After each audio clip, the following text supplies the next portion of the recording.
Assalamualaikum warahmatullahi wabarakatuh. Perkenalkan, kami dari Universitas Negeri Surabaya, Fakultas Ilmu Sosial dan Hukum, program studi S1 Pendidikan Ilmu Geografi dan S1 Pendidikan Ilmu Pengetahuan Sosial yang akan membawakan judul Revitalisasi Sosial dan Konservasi Lingkungan Mangrove di Pesisir Timur, Surabaya. Indonesia merupakan salah satu negara yang memiliki perairan lebih luas daripada daratan. Salah satunya adalah mangrove, di mana fungsi mangrove sendiri adalah mencegah terjadinya abrasi dan peralihan fungsi lahan. Seperti apa dan bagaimana revitalisasi sosial dan konservasi lingkungan di Pantai Timur, Surabaya? Simak video berikut. Revitalisasi sosial sebagai upaya untuk mengekspos keunikan kawasan mangrove di Pantai Timur, Surabaya. Salah satu contohnya yaitu ada pada bangunan merupakan wujud dari revitalisasi sosial di kawasan mangrove.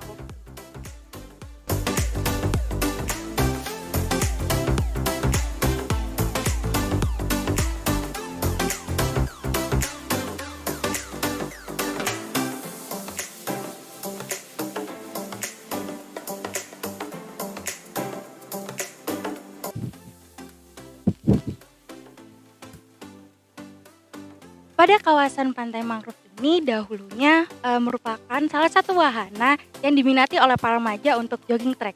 Namun pada kondisi sekarang seperti yang bisa kita lihat bahwasannya pantai mangrove ini tidak teroptimalkan. Salah satu permasalahan yang ada di hutan mangrove Pantai Timur Surabaya adalah sampah plastik. Sampah plastik selain sulit terurai juga merupakan salah satu polutan yang berbahaya bagi habitat ikan.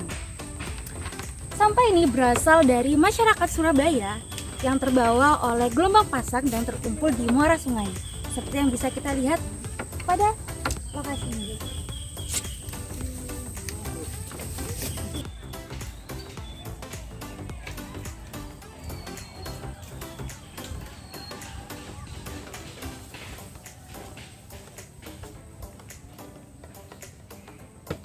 Adapun upaya untuk menjaga keberlangsungan ekosistem mangrove yaitu pertama melalui zonasi lahan, di mana tidak boleh adanya kawasan permukiman bangunan secara permanen didirikan di sekitar mangrove. Yang kedua yaitu tidak boleh membuang sampah, khususnya yaitu sampah plastik.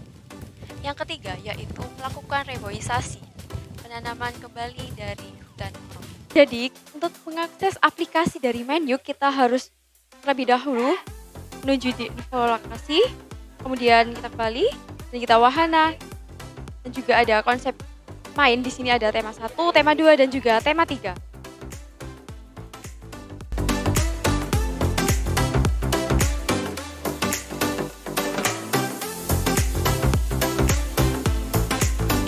Berikut merupakan bentuk revitalisasi sosial yang ada di kawasan wisata hutan mangrove yaitu wisata perahu.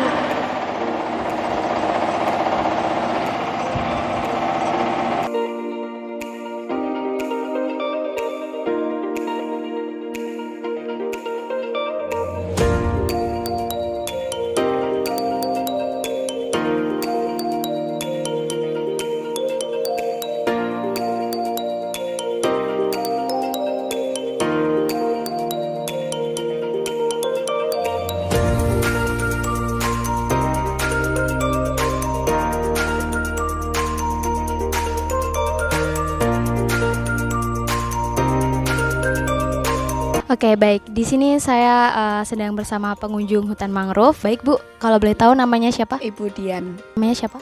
Bu Endang. Saya ingin meminta rating dari Ibu 1 sampai 10 terkait dengan pengelolaan hutan mangrove yang ada di sini. Menurut Ibu ratingnya berapa? Ini saya ingin meminta rating 1 sampai 10 terkait dengan pengelolaan hutan mangrove yang ada di sini. Menurut Ibu berapa ya, Bu, ratingnya? 8. 7,5. 8. Ya. Kenapa, Bu, 8?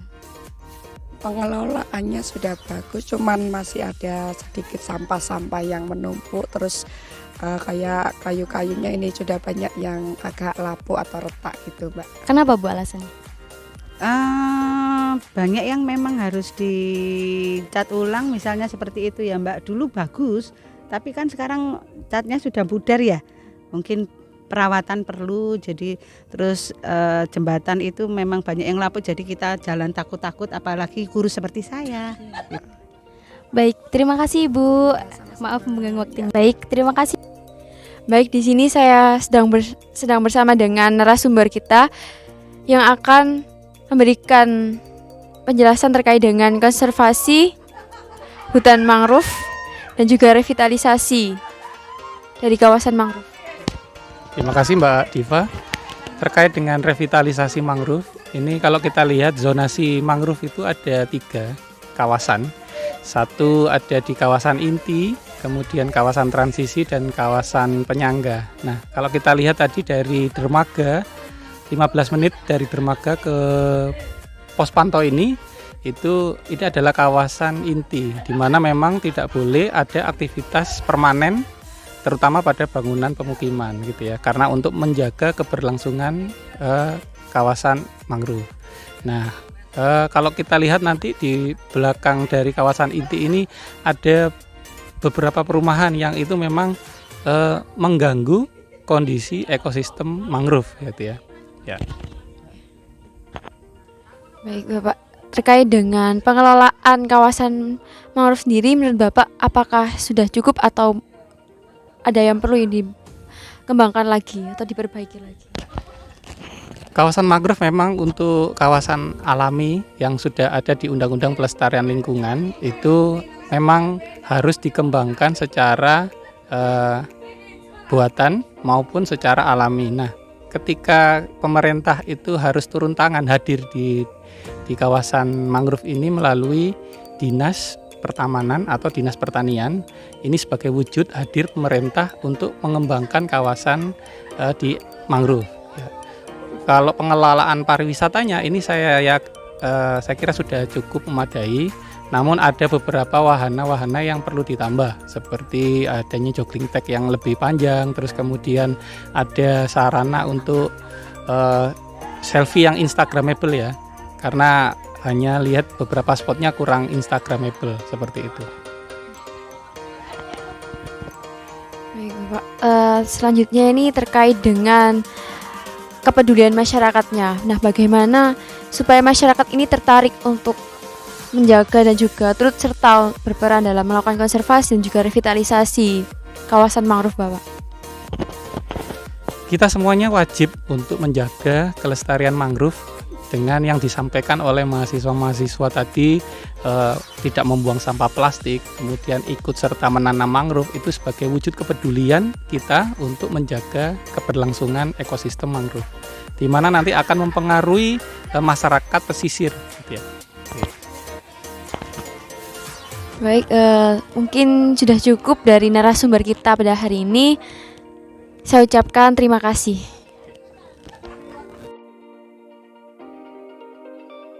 Demikian kajian yang dapat kami berikan. Terima kasih. Wassalamualaikum warahmatullahi wabarakatuh.